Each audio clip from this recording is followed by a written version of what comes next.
Xin chào tất cả các bạn, chúc các bạn một ngày chủ nhật thật là thoải mái. Và lời đầu tiên thì cũng xin được chia sẻ những tổn thất rất là lớn của tất cả các anh chị em đang sống ở trong khu vực bị lũ rất là nặng vừa qua.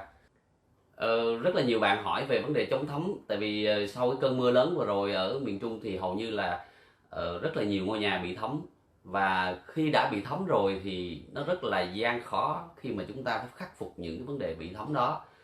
Cho nên là hiện nay thì ở Cát Mộc cũng đang tổ chức một cái đội chuyên đi chống thấm, rất là chuyên nghiệp, đang trong giai đoạn huấn luyện, thì chắc là dự kiến khoảng không có gì thay đổi thì ngày 1 tháng 11 năm 2020 sẽ chính thức ra mắt cái đội quân ba chống của Cát Mộc, là gồm có chống sét, chống mối và đặc biệt đó là chống thấm.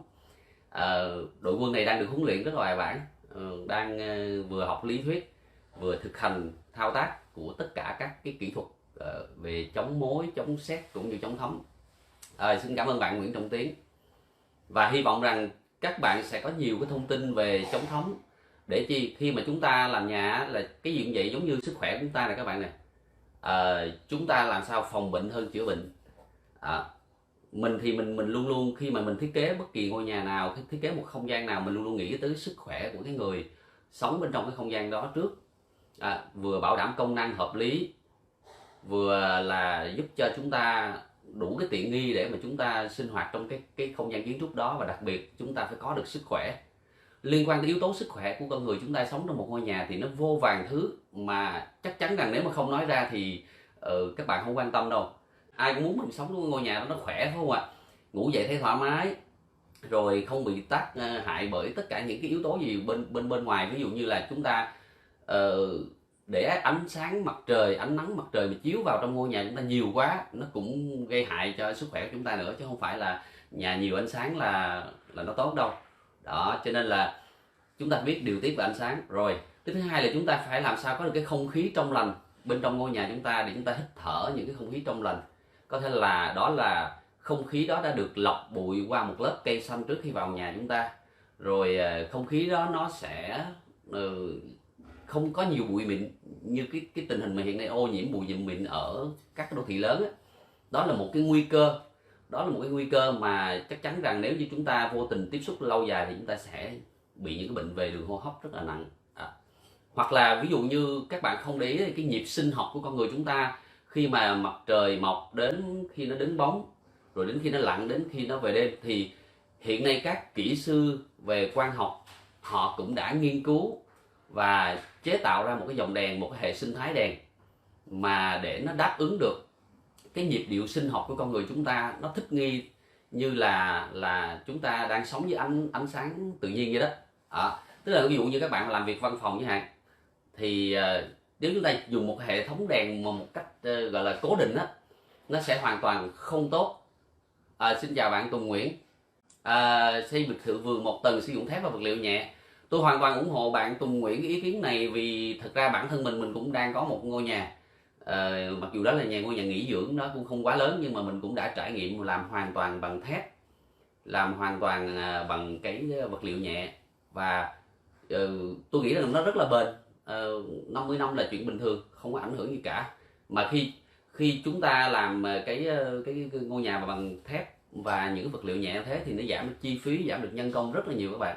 Và nếu các bạn mà lo ngại và muốn minh chứng một công trình hiện hữu thực tế mà dùng hoàn toàn bằng khung thép á, thì tôi chỉ các bạn một công trình mà chắc là ai cũng biết đó là bệnh viện Chợ Rẫy á.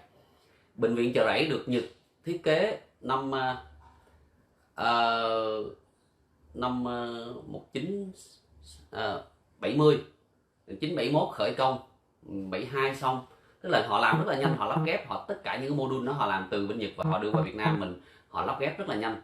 Đó, cho nên là khi mà xây dựng lên thì cái giá thành nó cũng giảm xuống, cái tiến độ nó cũng được rút ngắn lại, và đến bây giờ là xem như 50 năm rồi đó các bạn. Bệnh viện Chợ Rẫy 50 năm mà họ hoàn toàn, các bạn thấy không, nó cũng đang đứng rất là vững vàng và rất là bề thế, không có vấn đề gì cả. Cho nên là chúng ta làm ngôi nhà khung thép với vật liệu nhẹ, tôi nghĩ rằng dù 1 tầng, 2 tầng, 3 tầng, thậm chí như bệnh viện Chợ Rẫy 10 tầng nó vẫn cứ bình thường nếu chúng ta làm đúng kỹ thuật.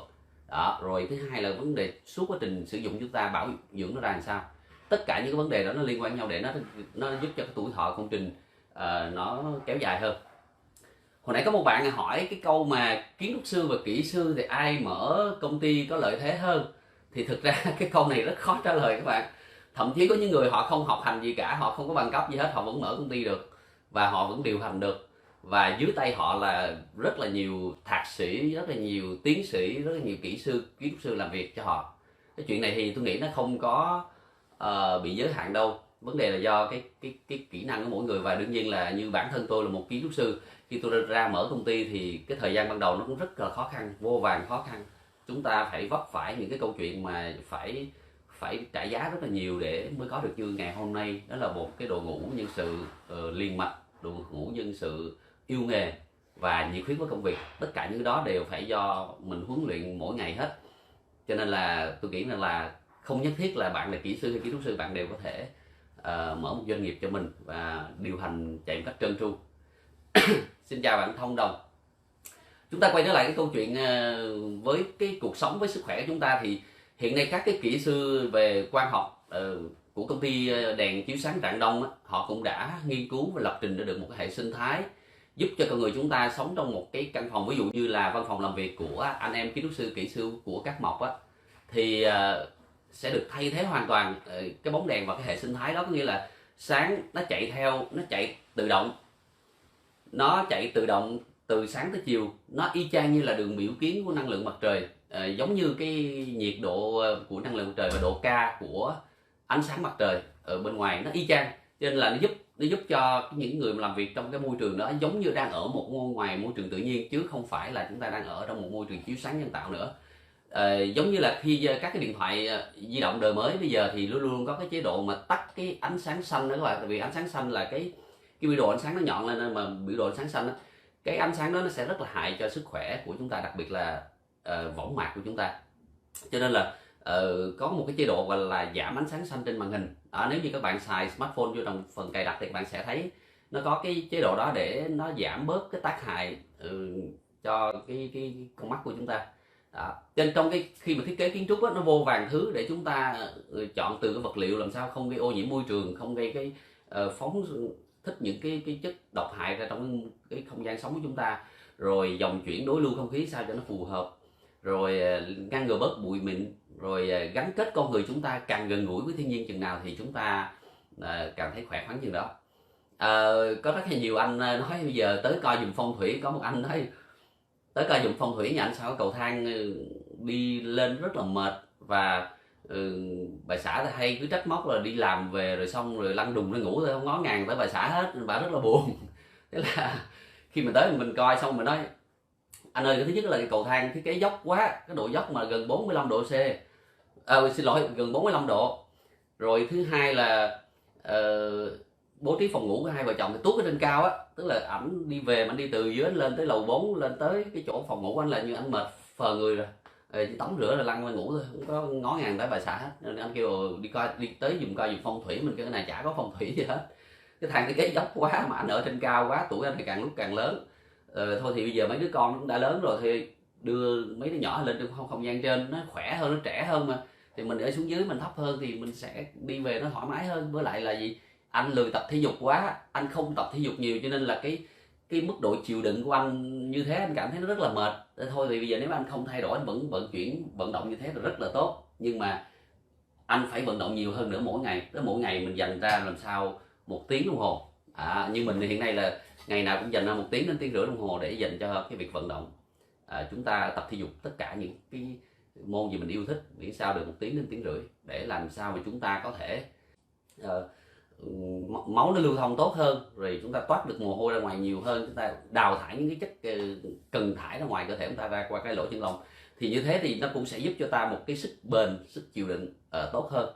Chứ còn nếu mà làm việc văn phòng, làm việc ở máy lạnh rồi lười vận động, rồi cứ đi về một ngày đi cầu thang bộ mà từ đất lên tới lầu 4 là đã thấy mệt, đã thấy xỉu rồi, thì xem như sức khỏe nó đang bị có vấn đề, đúng không ạ? Tức là cái sức chịu đựng cơ thể chúng ta, cái sức bền của mình không có nữa. Cho nên là chúng ta ngoài cái việc là chúng ta thiết kế hợp lý thì ăn uống phải hợp lý, sinh hoạt phải hợp lý, vân vân. Tài liệu về kiến trúc thì nó rất là nhiều bạn Trần Quốc Tuấn ơi. Bạn có thể tìm hiểu về vật liệu xây dựng, về cái cách bố trí công năng bên trong ra làm sao, cách phối màu. Ờ, rồi xin chào bạn Văn Phong. Hôm nay ở nhà không đi chơi nhiều ha. Rồi cuối tuần thì về thăm ba mẹ là đúng rồi. Ờ, cái kiến thức của một người kiến trúc sư thì tổng hợp rất là nhiều, trên ngày xưa mà lúc mình mới vào trường thì các thầy có nói là làm kiến trúc sư nó hơi bị khùng khùng điên điên, tức là về kinh tế học mình phải biết một chút, về luật mình cũng biết một chút, về vật liệu xây dựng mình biết một chút, về phối màu như họa sĩ mình cũng biết một chút, về điêu khắc như những nhà điêu khắc gia cũng phải học, rồi về tâm lý học để đoán biết được những cái tâm lý của khách hàng mình cũng phải học. Nên là cái kiến thức của một người kiến trúc sư thì phải học rất là nhiều thứ. Cho bây giờ cái tài liệu mà bạn hỏi để mà chúng ta nghiên cứu bổ sung cho cái ngành kiến trúc của mình thì chắc là học cả đời không hết. Về vật liệu, về chiếu sáng, về cảnh quan, vân vân rất là nhiều, cho nên thôi thì cứ mỗi ngày một ít. Và nếu mình tìm được cái tài liệu nào hay thì mình sẽ share lên cho các bạn ngay. Theo anh, với từng là một giảng viên như anh thì ngành kiến trúc có thực sự quan trọng phải là trường đại học lớn như thành phố Hồ Chí Minh hay các trường xây dựng không?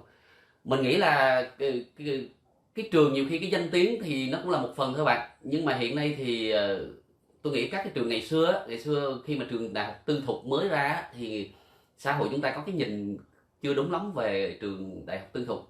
Rồi cái thứ hai này là cái thi đầu vô thì phải điểm cao thì mới vô được trường công, còn điểm thấp hơn vào trường tư. Tuy nhiên hiện nay cái đào tạo trường tư thục thì một số trường cơ sở vật chất rất tốt và lực lượng giảng viên cũng hoàn toàn từ bên trường công mà qua dạy thôi. Cho nên tôi nghĩ là các bạn học trường nào thì tôi nghĩ nó cũng tốt cả. Vấn đề chính ở lại nữa là cái năng lực của mình, cái sự nỗ lực của mình. Mình học thêm bên ngoài cũng rất là nhiều thứ nữa, chứ trong trường thì chắc chắn nó cũng sẽ chưa có đủ đâu. Rồi bạn Lưu Gia Hân, cái quản lý thi công thì chắc là hôm nào tôi sẽ có một cái buổi chuyên về cái cách quản lý thi công, làm sao cho chúng ta có thể cùng lúc quản lý nhiều công trình, nhưng nó sẽ hạn chế được những cái sai sót, hạn chế những được cái lỗi trong thi công. Thì cái mấu chốt đầu tiên mà hiện nay như tôi đang áp dụng đó là mình phải soạn ra cho được một cái cuốn quy chuẩn về thi công của công ty Các Mộc. Ví dụ như là lát gạch thì lát làm sao, từ viên nào tới viên nào, len trên tường thi công làm sao, cầu thang thi công làm sao, ô giếng trời lợp che kỹ thuật như thế nào, cửa lắp cửa gấp dựng cửa nó như thế nào, quy cách bảo dưỡng bê tông như thế nào. Tức là một mặt mình vẫn dựa vào cái quy chuẩn của Bộ Xây dựng, nhưng một mặt mình phải xây dựng riêng cho công ty của mình một cái bộ quy chuẩn riêng để cho tất cả các anh em kỹ sư ngoài công trường áp dụng một cách triệt để, cũng như là về bảo đảm cái tiêu chí kỹ thuật.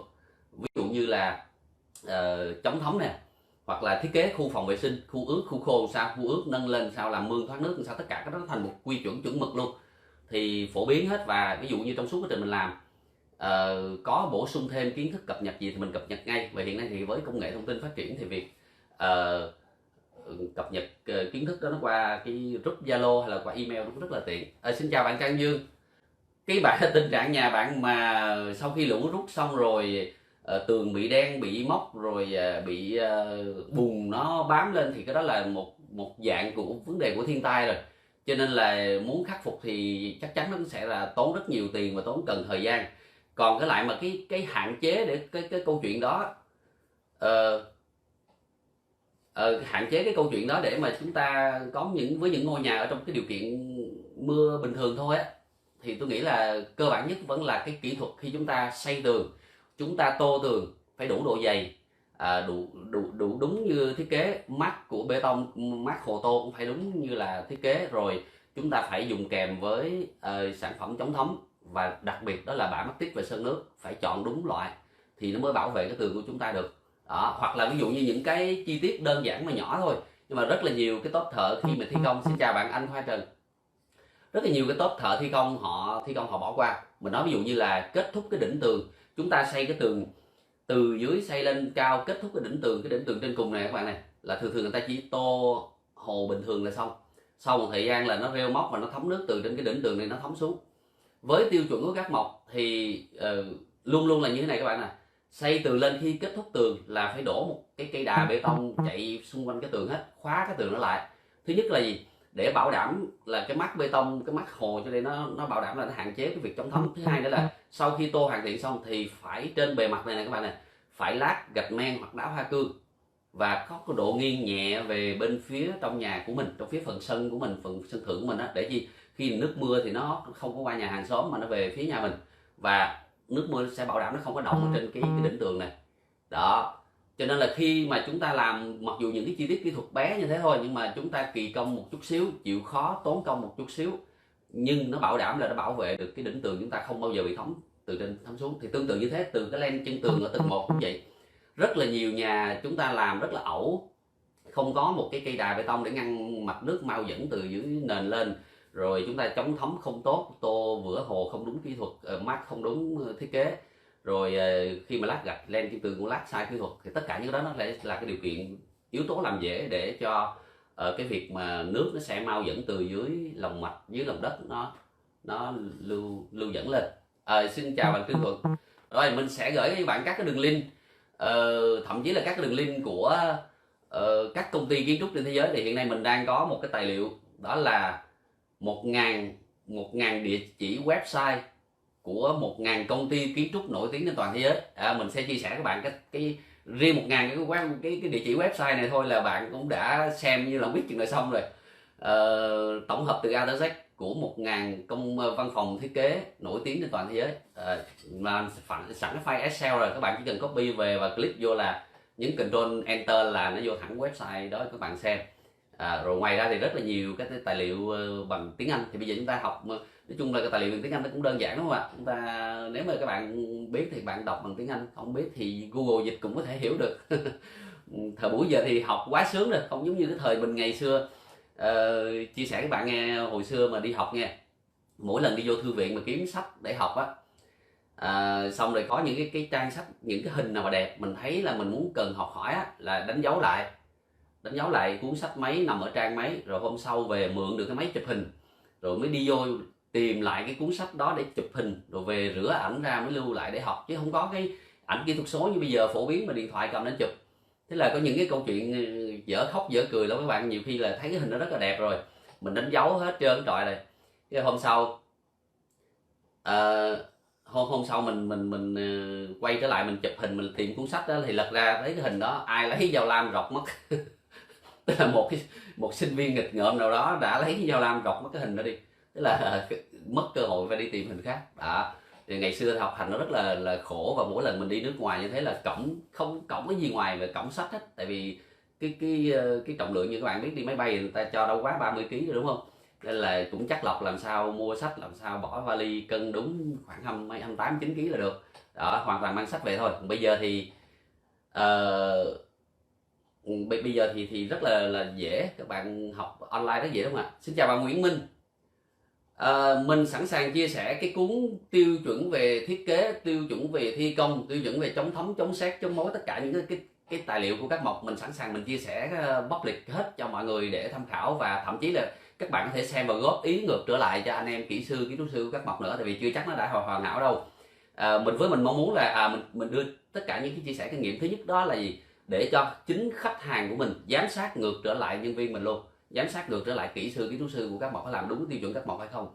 Nói vậy chứ rồi trong suốt quá trình làm rồi cũng thỉnh thoảng cũng có sai sót, chứ không thể nào mà hoàn hảo 100% được, không ai mà trên đời hoàn hảo 100% đúng không ạ? Cho nên là khi mình chia sẻ cái cuốn tiêu chuẩn đó ra ngoài thì mục đích đầu tiên đó là cùng giao lưu chia sẻ với những ai đang quan tâm vấn đề đó. Thứ hai là các bạn cũng có thể xem những gì mà chưa hợp lý, các bạn có thể góp ý quay trở lại cho các mộc để chất lượng thi công, chất lượng thiết kế của anh em các mộc càng lúc càng hoàn hảo hơn.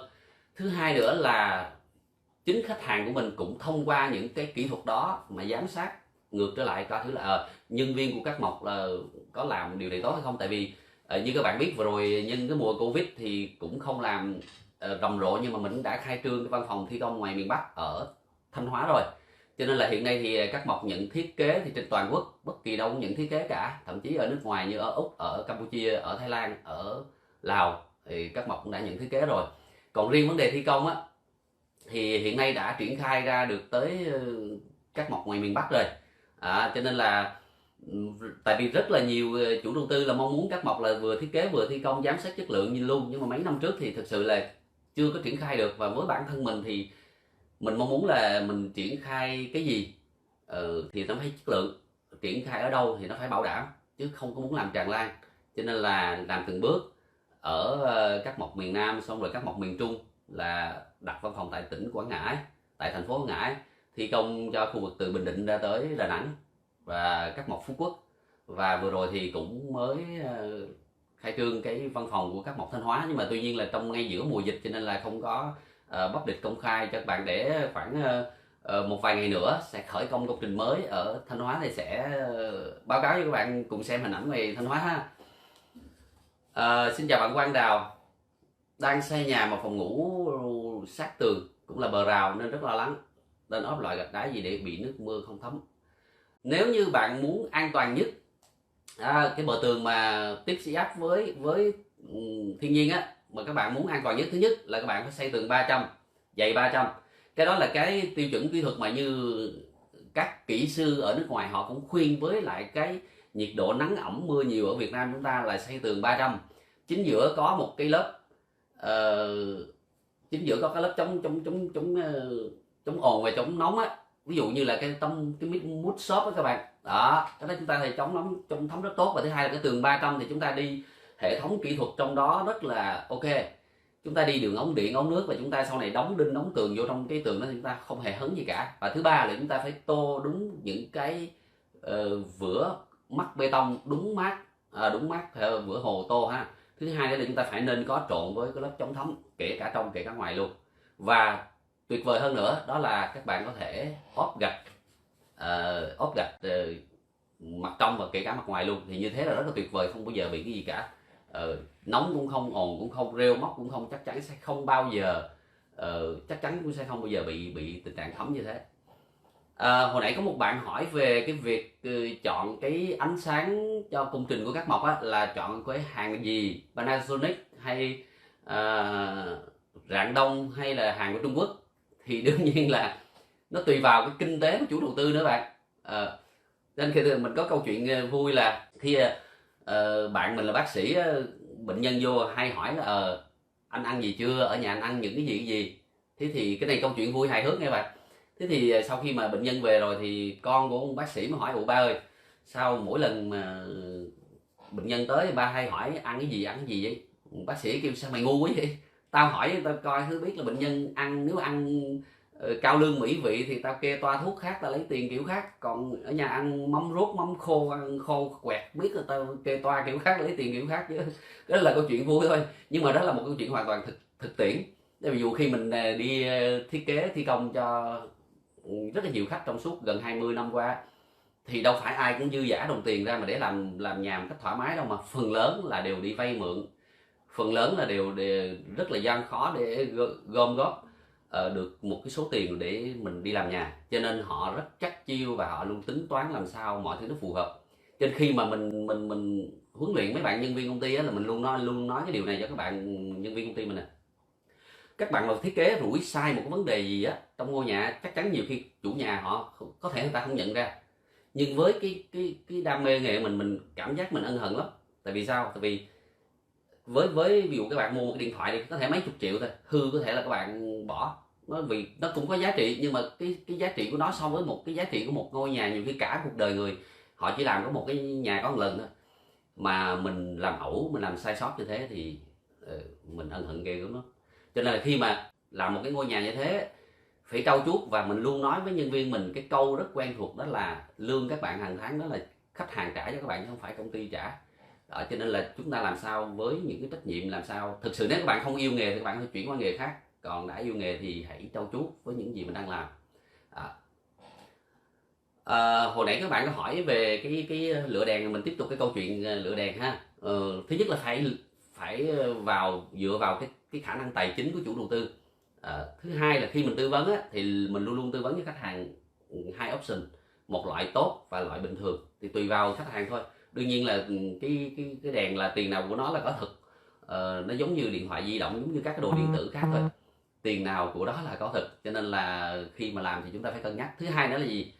Thứ hai nữa là với những cái chỗ mà mình muốn thay đổi, tùy vào sở thích mỗi người nữa. Mình có những khách hàng là họ nói họ thích thay đổi hàng năm, nghĩa là mỗi năm là họ muốn thay đổi một cái đèn, kiểu đèn phòng khách một lần, đèn bàn ăn thay một lần, người ta không muốn xài hoài một cái mẫu đó, người ta không thích, người ta muốn mỗi năm Tết về người ta thay một lần. Thế thì người ta đâu cần phải mua cái loại quá mắc tiền mà để mục đích là để cho tuổi thọ nó dài đâu. Đó, họ chỉ coi vào kiểu dáng đẹp, sở thích đúng, và cái công suất đèn và cái độ ca làm sao nó phù hợp với cái không gian đó là được. Nhưng mà nói về cái độ cao với lại cái độ rọi á, thì mình chia sẻ luôn là vừa rồi hồi nãy mình có nói á, là các kỹ sư của công ty Rạng Đông, công ty chiếu sáng Rạng Đông, họ cũng đã nghiên cứu được một cái hệ sinh thái đó mình nghĩ rất là hay.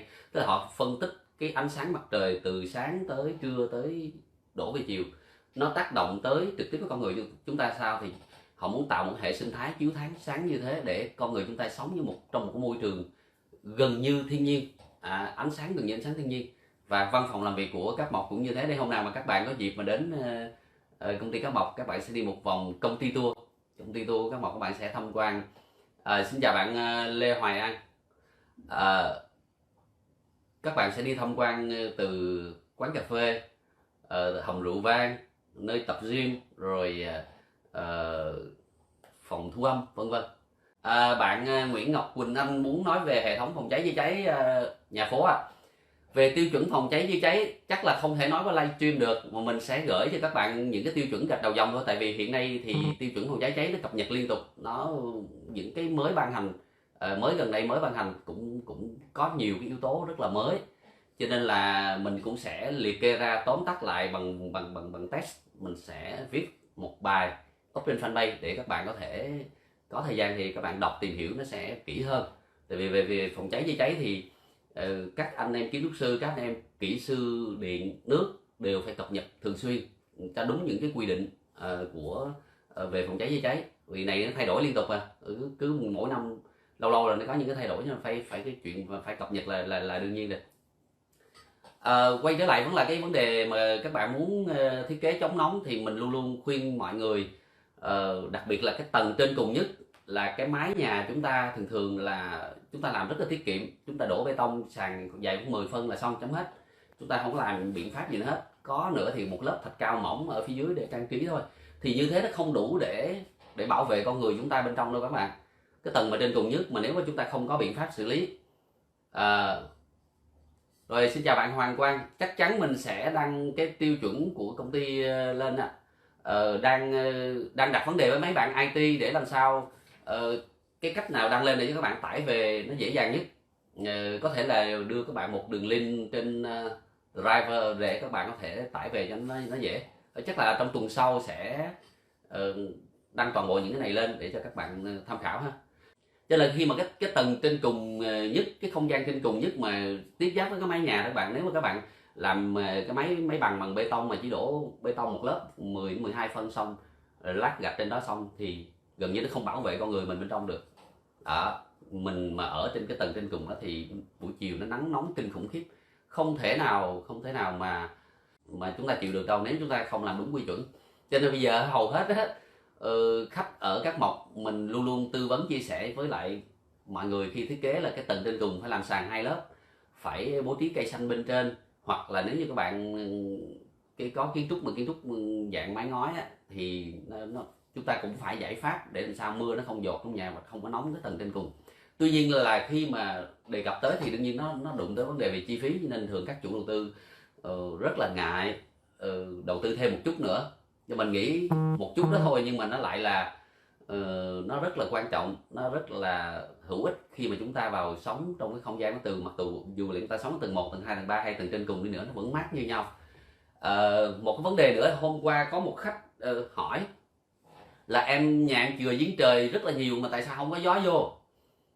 Cái câu này thì mình thấy là rất là nhiều người hỏi, là mình gặp rất là nhiều trường hợp. Thì các bạn hiểu các cái vấn đề nguyên lý để gió nó vô nhà mình á. Thứ nhất là gì?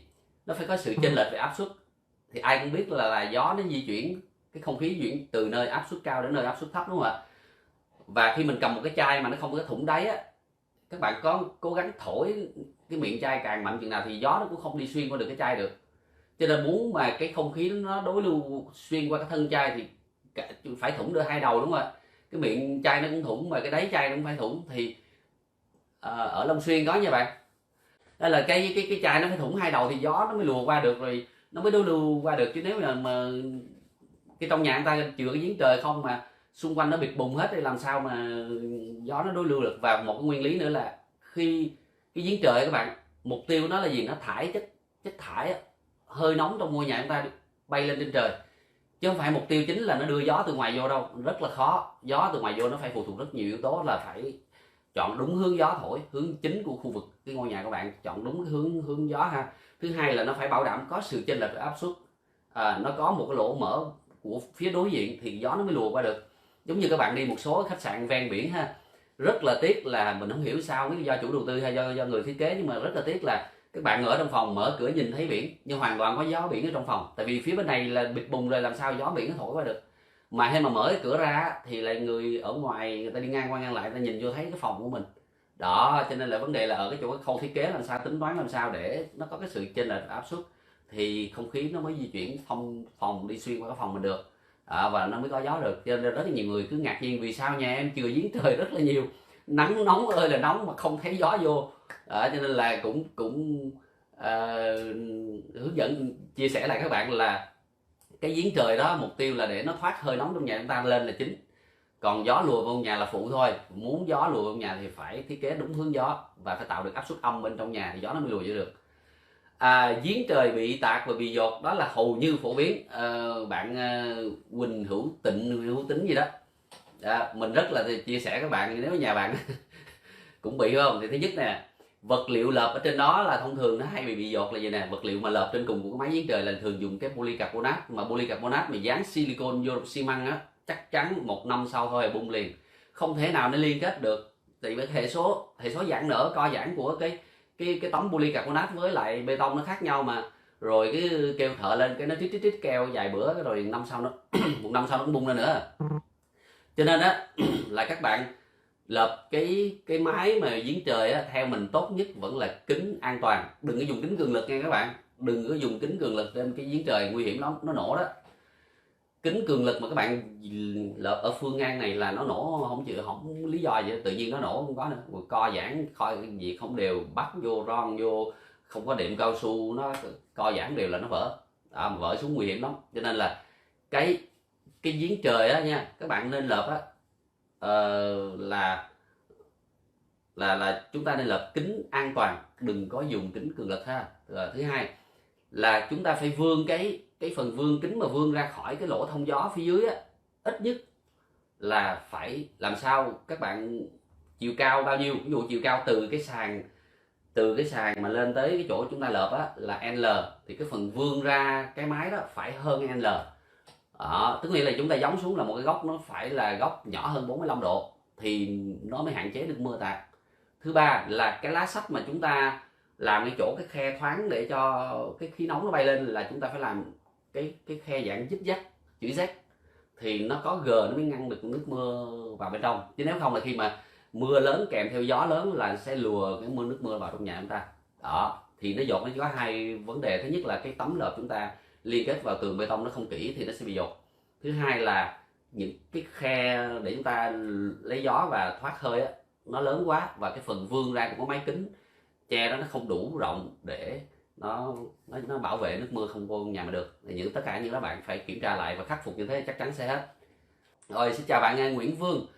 Rồi hôm nào mình sẽ tổng hợp những cái ngôi nhà phố mà có tầng hầm để các bạn tham khảo ha. Rồi sẵn thì cũng chia sẻ các bạn luôn những vấn đề mà rất là nhiều chủ đầu tư khi tới tư vấn và thiết kế nhà có tầng hầm á, là hay đặt vấn đề. Thứ nhất là muốn có cái phòng vệ sinh dưới tầng hầm, thì mình chia sẻ luôn cái tầng hầm là cái cao độ nó thấp hơn cái hệ thống cống thoát nước bên ngoài phố. Cho nên chúng ta nếu mà làm cái phòng vệ sinh dưới tầng hầm thì nên cân nhắc là có làm hay không, xác suất xài nhiều hay không. Tại vì chúng ta phải dùng cái máy bơm, chúng ta bơm cái hầm phân riêng của phải có một cái hầm phân dành riêng cho cái toilet dưới tầng hầm, bơm nó mới ngược, nó đi ra ngoài cống thoát nước được. Tại vì nó thấp hơn mà. Cho nên cái yếu tố này thì chúng ta cân nhắc rất là nhiều. Ngôi nhà không biết là kiến trúc sư có tư vấn không, mà khi mà mình tới mình bắt đầu mình sửa đó, tức là xây xong phần thô rồi mới tìm tới mình tới sửa, thì thấy là thiết kế cái toilet ở dưới tầng hầm mà hoàn toàn không có hệ thống bơm. Đó nên là khi vô sử dụng làm sao sử dụng được, nó thấp hơn cái hệ thống cống làm sao mà nó thoát được. Em sắp xây nhà năm 20 thiết kế tổng có 9 cái cửa, có tốt không? Hôm qua không biết là bạn có đọc cái bài chia sẻ của mình về phong thủy không ạ? Mình nói về phong thủy hay là về tín ngưỡng hay là về một cái niềm tin nào đó thì không ai giống ai hết. Ai tin cái gì mà cảm thấy thoải mái, cảm thấy mình có một năng lượng tích cực thì cứ tin, không sao cả. Ví dụ mình nói ví dụ như là ở một số khu vực thì người ta chọn biển số làm sao là cộng lại là 10 nút, đúng không? 10, người ta quan điểm số 10 là tròn. Ví dụ mình đi học 10 điểm, hai bàn tay mình có 10 ngón, đó là người ta quan niệm là số 10 là số ok chẳng. Nhưng ở trong miền Nam này, ở khu vực Sài Gòn này, một miền Trung này, từ miền Trung trở vô đây thì người ta lại chọn 9, ta chọn 9 nút. Đó, làm biển số xe mà 9 nút, số điện thoại cộng lại 9 nút, cái gì 9 nút là người ta thấy thấy ok, để 9 nút là người ta thấy may.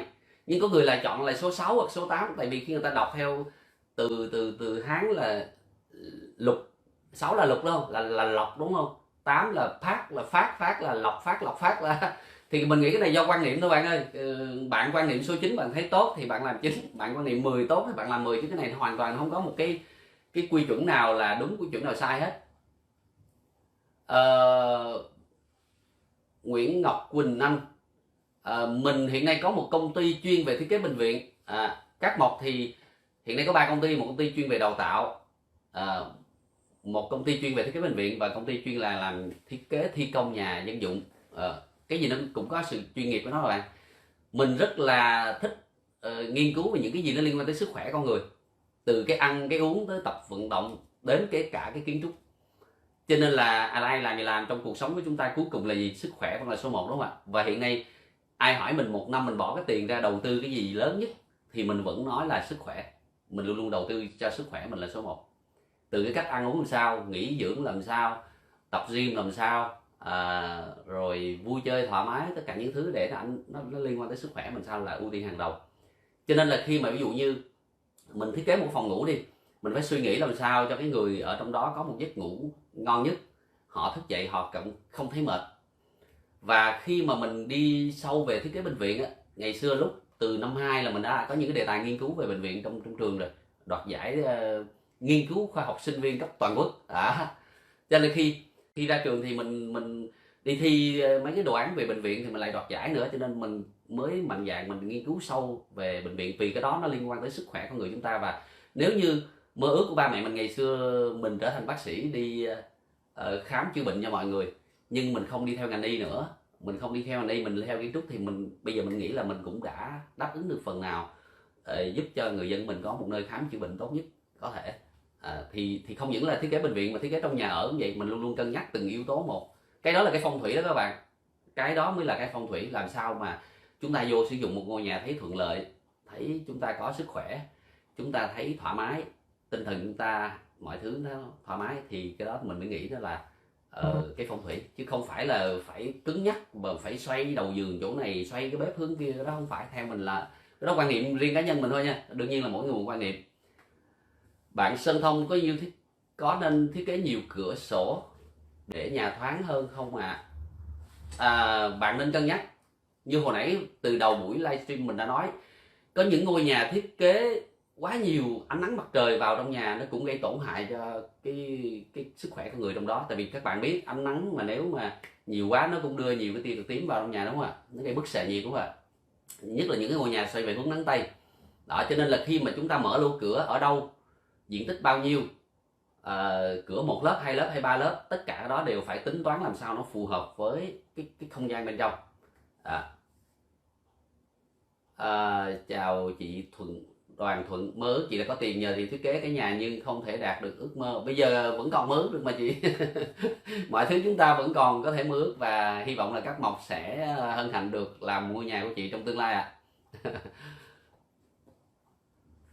Bàn thờ treo phía sau phòng ngủ có sao mà cái không gian phòng thờ nó như này các bạn nè. Ví dụ như các bạn mà đi theo đạo Thiên Chúa đúng không, thì các bạn thấy cái việc thờ cúng rất là đơn giản. Những người khách hàng của mình mà đi theo đạo Thiên Chúa thì việc mà thiết kế cái phòng thờ cực kỳ đơn giản, bố trí đâu cũng được, miễn nó trân trọng là được. Và theo mình nghĩ cái đó mới là đúng. Tức là cái không gian phòng thờ mình thiết kế ở đâu cũng được, miễn trân trọng, cái không gian nó trân trọng là được. Còn những người đi theo đạo Phật thì thờ Phật với thờ đạo ông bà thì nó hơi cầu kỳ hơn, đúng không ạ? Thiết kế phải đúng là bàn thờ phải xoay ra ngoài đường, rồi phải nằm trên cao nhất, rồi không có cái gì đè lên bàn thờ. Thường thường nên cái không gian phòng thờ cũng là cái không gian rất là nhiều tranh cãi. Ngồi với nhiều vợ chồng thì là thích để lên sân thượng để không có cái gì đè lên phòng thờ cho nó trân trọng, nhưng mà rồi đưa lên sân thượng thì không ai thắp nhang hết. Không có ai hương khói hết, thì trèo thang bộ từ dưới lên mệt quá, thế là phải để dưới phòng khách cho nó ấm cúng, nó gần gũi với con cháu. Mà để dưới phòng khách thì nhang khói nó quần trong nhà, nó đen trần, do thiết kế không đúng mà. Cho nên là cái không gian đó cũng là một không gian rất là nhiều cái lựa chọn, và mỗi cái lựa chọn đều có ưu khuyết điểm khác nhau hết, nên phải tùy vào trường hợp mà chúng ta mới nên lựa chọn như thế nào là phù hợp. Xin chào bạn Trần Trung Hiếu. Thiết kế nhà phố nên thiết kế lệch tầng hay không, đúng không ạ? Tùy vào diện tích nhà các bạn nha. Ví dụ như nhà bạn có chiều dài thường dài trên 16-17 mét trở lên thì các bạn mới nên làm lệch tầng. Còn cái nhà mà chiều dài mà ngắn quá, nó tầm khoảng dưới 15 mét thì chúng ta không nên làm lệch tầng. Tại làm lệch tầng nó sẽ làm cảm giác cái không gian nó sinh động, nhưng nó làm cho nhà chúng ta ngắn lại. Mình nói đơn cử vậy các bạn sẽ hình dung rõ hơn là bạn Trần Trung Hiếu nè. Ví dụ như bạn thiết kế cái phòng khách và phòng ăn liền nhau, đúng không? Và cùng một cái cốt nền, không có giật tầng, không có thay đổi gì cả, thì ví dụ như khi mà có bạn bè tới nhà chơi mà mình muốn bung ra thành một cái không gian ăn nhậu luôn, ngồi hết dưới sàn á, thì rất là dễ, đúng không? Chúng ta thì dẹp hết rộng, là cái phòng khách phòng ăn nó nối liền một mạch gì là ngồi hết ở dưới đất, có thể ngồi karaoke, ngồi quánh bài, ngồi chơi gì đó, rất là rộng thoải mái. Nhưng với phòng khách và phòng ăn mà lúc đó bạn thiết kế mà nó lệch nhau 5 bậc vậy là xem như cái phương án mà bạn nối không gian lại với nhau như thế là không khả thi, không thể làm được. Thì trong cái không gian lệch tầng nó cũng giống như vậy. Ví dụ như nhà chúng ta mà dài quá mà nó giống như tạo thành một cái hình ống á, ví dụ như cái nhà mà 4-20 hoặc là 5-30 chẳng hạn, nó dài quá thế thì nên thiết kế lệch tầng. Mình vô mình cảm giác cái nhà mình nó không có dài một cái đường ống dài tuôn hút vậy, và nó có sự nhấp nhô thay đổi về cái không gian kiến trúc, nhìn nó sinh động hơn, nó đẹp hơn đó. Cho nên là cái nhà phố làm lệch tầng hay không thì phải tùy vào diện tích, tùy vào chiều dài của ngôi nhà nữa, và tùy vào cái công năng bên trong là bạn muốn làm cái gì nữa. Cho nên là nó không có một cái công thức cụ thể, mà cái này phải hết sức linh hoạt, rồi dựa vào cái nội dung bên trong là chủ yếu. Xin chào bạn Châu Lê. Nhà phố hai mặt tiền thì có nên làm sân sau như nhà nước ngoài không? Hai mặt tiền đó là một cái lợi điểm rất tốt, và cái nhà phố mà có được hai mặt tiền thì quá tuyệt vời rồi. Cho nên là khi mà các bạn muốn làm á, thì các bạn phải cân nhắc. Thứ nhất là hai con đường nào lớn hơn, giao thông ra làm sao, và các bạn có dự kiến là phần trước các bạn cắt cho người khác thuê để mua bán gì không, hay là trong đó chúng ta sinh hoạt như thế nào. Nếu như được thì chúng ta diện tích đủ, chúng ta nên làm hai khoảng sân của hai mặt tiền luôn là quá tuyệt vời. Đó là nếu mà đúng để chúng ta thư giãn, chúng ta sống trong một cái không gian mà rất nhiều cây xanh. Cho nên là cái này phải tùy vào cái nhu cầu, tùy vào cái trục đường giao thông như thế nào thì mới tư vấn cụ thể được nha bạn. Các mộc và thi công nhà thông minh hiện nay thì tất cả các ngôi nhà mà các mộc thiết kế mà các chủ đầu tư có điều kiện là các mộc đều tư vấn là nên dùng nhà thông minh hết, tại vì đó là một cái xu hướng. Bạn xuống máy bay, bạn có thể dùng điện thoại quan sát camera nhà mình, bạn có thể mở máy nước nóng nhà mình để về có tắm ngay, có thể mở máy lạnh nhà mình để mình về mình cảm giác nó thoải mái ngay, vân vân. Tất cả những cái đó này đều xu hướng sẽ sử dụng qua ok Google. Ví dụ như khi vừa quay về trở nhà cái nói là at home, hoặc là tôi trở về nhà, là xong bắt đầu là nhạc mở lên, đèn mở lên, tất cả mọi thứ nó lập trình theo những cái gì mình mong muốn. Thì cái đó là cái xu hướng, cho nên là hiện nay các mộc đều luôn luôn tư vấn cái nhà thông minh nếu như khách hàng có nhu cầu. Nguyễn Ngọc Quỳnh Anh, nhà mà dài quá làm sao thiết kế thông thoáng được? Nhà càng dài càng có diện tích thì thiết kế thông thoáng là càng tốt bạn. Thứ nhất là bạn làm lệch tầng, thứ hai là chừa những ô giếng trời, tạo những mảng xanh len lỏi vào trong không gian sống của chúng ta, thì cái đó rất là tuyệt vời. Cho nên là phải khi vào thiết kế cụ thể thì mới tư vấn cho bạn được. Chứ còn nếu mà bạn chỉ hỏi chung chung thì mình cũng hơi khó để trả lời một cách cụ thể cho bạn được. Hồi nãy có mấy câu hỏi phía trên, bạn kỹ thuật ơi cho coi mấy câu hỏi phía trên thử. Hồi nãy cái gì quên rồi, nó trôi qua quên rồi.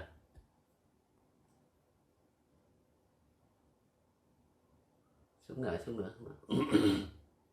Rồi, bạn Nguyễn Thị Huệ hỏi là có nên xây bếp ở tầng 2 không? Thực ra cái không gian bếp và không gian phòng khách của mình thời buổi bây giờ ở nhà Việt Nam mình nên thay đổi đi các bạn, không có còn quan niệm giống như ngày xưa nữa. Hồi xưa là cái kiểu thiết kế nè, hồi xưa nữa nha, là gì, đi vô cái chỗ để xe, rồi tới phòng khách, rồi tới phòng ngủ vợ chồng, rồi mới tới phòng ăn bếp phía sau, đúng không? Cái đó nó lỗi thời lắm. Tại vì như thế là cái phòng ngủ nằm ở giữa, nó phải tốn một cái diện tích hành lang, mất cái diện tích hành lang, phòng ngủ thì bí thì tối. Còn lại bây giờ xu hướng mới hơn thì là để xe từ phòng khách rồi bếp phòng ăn nối liền nhau, rồi mới tới phòng ngủ nằm sau cùng. Tuy nhiên nếu như nhà bạn có điều kiện mà làm thang máy á, hoặc là bạn không ngại di chuyển lên xuống á, thì theo tôi, nếu mà nhà của tôi nha, thì tôi sẽ đặt bếp ở trên sân thượng luôn. Tại vì sao? Tại vì thứ nhất, cái văn hóa và cái nhu cầu hiện nay của người dân của các đô thị lớn á, thường là chỉ có ăn tối mới ăn ở nhà thôi, chứ sáng thì thường thường là vội vã lo cho con cái đi học, rồi cũng ít ăn sáng nhà. Buổi trưa thì ăn ở công sở, buổi tối về mới là cái buổi ăn chính để gia đình quây quần với nhau. Và khi buổi tối về, khi mặt trời lặn rồi, chúng ta ngồi trên sân thượng, gió hiu hiu ha, rồi chúng ta ngắm cảnh quan, chúng ta trên đó tạo những cái cảnh quan thác nước, róc rách, nhạc du dương, ngắm cây xanh, ngắm cá bơi lội tung tăng, rồi chúng ta dùng bữa tối. Và thứ nhất, đặc biệt là khi các bạn đặt cái bếp lên trên cùng nhất á, các bạn nấu cái mùi nó bay lên trời luôn, không, thậm chí các bạn không cần lắp cái máy hút mùi luôn. Rất là nhiều nhà làm bếp sân thượng thì mình không có làm cái máy hút mùi, mình chỉ thiết kế cái miệng thu khói thôi, miệng thu hơi nóng thôi. Cái máy hút mùi thực ra nó kêu lào xào chứ nó có tác dụng gì bao nhiêu đâu, nó hút không có được bao nhiêu hết. Mà các bạn đặt càng ở dưới thấp thì cái mùi, cái khói, cái thức ăn nó quần tùm lum hết đó. Cho nên các bạn đặt cái bếp ở trên sân thượng rất là tuyệt vời. Cho nên bây giờ để thử cái bếp bạn đặt ở tầng 2 cũng được thôi, không có vấn đề gì cả. Đó là về quan niệm phong thủy mà thường người Việt mình hay né là gì, ngay cái bếp, ngay bàn ăn thì bên trên nó đừng có phòng vệ sinh, đừng có cái gì mà nó dơ bẩn nó đè lên cái bếp với cái bàn ăn thôi. Rồi có những người thì họ kiêng là bên trên cái bếp là không được có phòng ngủ hai vợ chồng, nó đè lên cái bếp đó, như thế. Còn lại thì mình nghĩ là cái bếp ở tầng 2 tầng 3 gì đều ok hết, miễn sao là cái không gian đó nó link với lại bên ngoài như thế nào cho nó tốt đó. Nhà 820 ở quê thông thoáng mà thầy phong thủy muốn đưa vệ sinh vô giữa nhà. Trời ơi các bạn, mình thì tùy vào cái niềm tin cá nhân của mấy bạn nha, nhưng mình không tin phong thủy, và mình cũng không có tin mấy ông thầy đó, và mình cũng không bao giờ đưa phòng vệ sinh vào giữa nhà cả. Và nếu như đúng về mặt phong thủy, đưa phòng vệ sinh vào giữa nhà là hết sức bậy bạ đó. Đó, cho nên là bạn nên nên làm sao cho nó khoa học đi. Thời buổi giờ chúng ta khoa học đã tiến bộ rất nhiều rồi. Chúng ta làm sao tất cả các không gian sống chúng ta đều có ánh nắng, đều có thông gió, đều có nhìn thấy được cây xanh, mở cửa ra là thấy được cái thiên nhiên bên ngoài rồi thì nó mới thích được. Chứ còn nếu như mà chúng ta nhốt cái phòng vệ sinh bí rị ở chính giữa nhà làm sao được, trong lúc nhà rất là rộng, đúng không ạ? Bạn Thông Đồng có dự định xây khách sạn gần Sun Group ở Thanh Hóa đúng không ạ? Khách sạn tại Sầm Sơn thì mình chưa thiết kế. Tuy nhiên là nếu bạn cần tư vấn thì mình sẽ tư vấn với bạn, không sao cả. Tại vì với khách sạn thì rất là dễ thiết kế đúng không ạ, rất là thích thú để thiết kế, nhất là khách sạn ven biển nữa. Khai thác những cái view biển, khai thác gió biển, khai thác những cái dịch vụ tiện ích để làm phát triển cái mô hình nghỉ dưỡng khách sạn của mình lên thì mình rất là thích, rất là tuyệt vời. Theo bạn chia sẻ thì không nên làm lệch tầng, nhưng gia đình muốn xây lệch tầng 5-15. Thực ra nếu 5-15 nó như thế này bạn nè, chiều dài nhà 15 mét thì mình nghĩ làm lệch tầng cũng được. Với lại vấn đề là mình chia không gian bên trong sao cho nó hợp lý thôi. Ví dụ như cái cầu thang ở giữa mà nếu nó chiếm hết 3 mét rồi thì xem như là cầu 12, đúng không? 15 mà chơi hết 3 mét cầu thang rồi xem như cầu 12, 12 chia đôi ra thì là 6 mét, thì 6 5 30, hai phòng ngủ hai bên là cũng được. Cho nên là 15 mét thì làm lệch tầng cũng được, nhưng mà với điều kiện cái chiều ngang nó phải rộng, 5 mét 6 mét thì mới đủ diện tích để làm, nó mới thấy nó thoải mái được.